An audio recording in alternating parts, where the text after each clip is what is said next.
We're continuing in section 8.2, and we're looking at current flow in a semiconductor.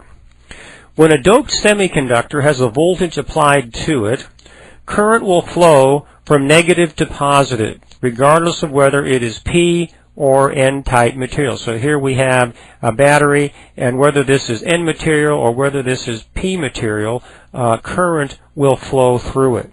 However, the manner of the flow of current is radically different for the two types of material. N-type material has many conduction band electrons.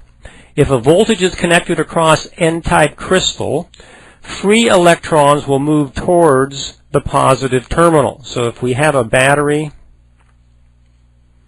and we have it connected to N-type material, those free electrons, and remember current flow is negative to positive, those free electrons are going to be attracted to the positive terminal.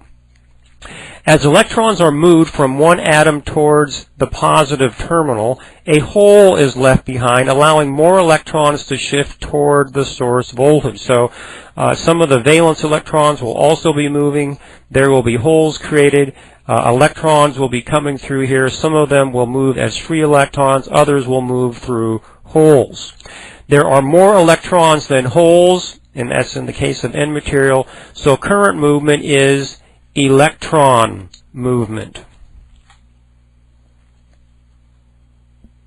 Okay, current flow through P-type material. Current flow in P-type material causes the shift of holes towards the negative terminal because of the shifting of the covalent electrons. And we're going to look at this. We have an image on the next screen that's going to depict this. Hole flow moves from positive to negative in a P-type semiconductor material.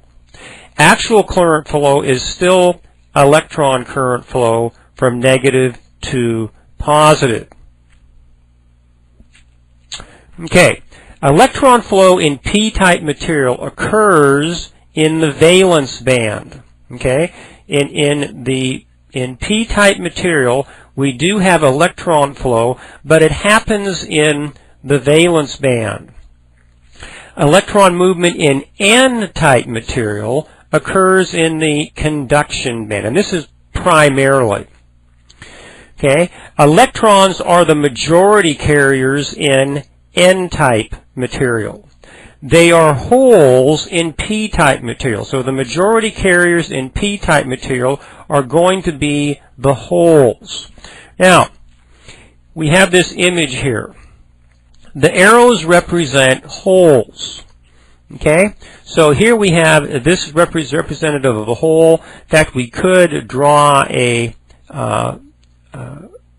atom here with the, and we'll draw in 1, 2, 3, 4, 5, 6, 7. We'll draw 7 electrons in this atom, which means that there's a big hole right here. Now, electron current flow is moving this way. Now, what we're going to find is that hole flow is actually going this way, and here's how this thought works. This is going to be another atom, and we'll say that it has 8 electrons in its valence shell, and electron flow is moving in this direction.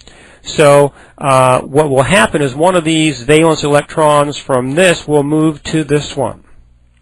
Okay, and once it is moved to this one, now this had the hole, this one, but now it's shifted to there. So we're just going to move down to this next line, and so here now we have this that has a hole in it, and there's an electron in number 4. It wants to move here, so it moves here. So number 4 now becomes the one with 7, and so there's a hole here. 5 moves, and you get the idea that in P-type material, the electrons are moving through the holes. And what's happening here is that the holes are tending to move in the opposite direction.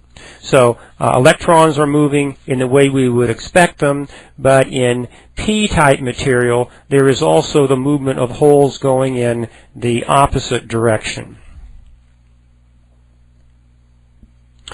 Okay, majority and minority carriers. Okay, the mechanisms for current flow.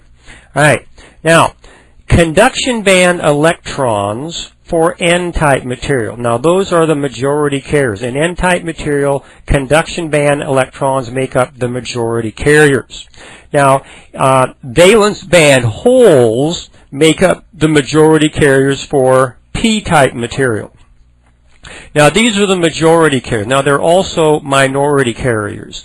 Valence band electrons are minority carriers in N material. Now, most of them are going as conduction band, but also there are valence band electrons, so there are going to be some electrons moving through holes, but the majority are going to be conduction band.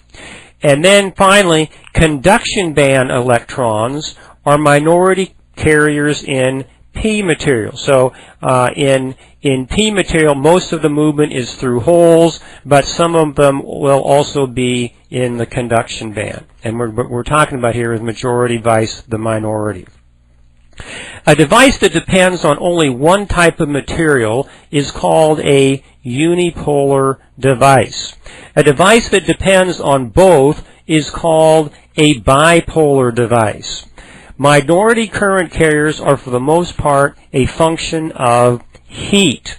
Okay, this contributes to the heat sensitivity of semiconductors. So we will find that semiconductors are very sensitive to heat, and it's a consideration that has to be looked at when we're considering current flow in semiconductors, that heat can be a factor. So this concludes 8.2c, and we've looked at minority and majority carriers. We looked at the concept of hole flow, and we looked at current flow through P material as well as N material.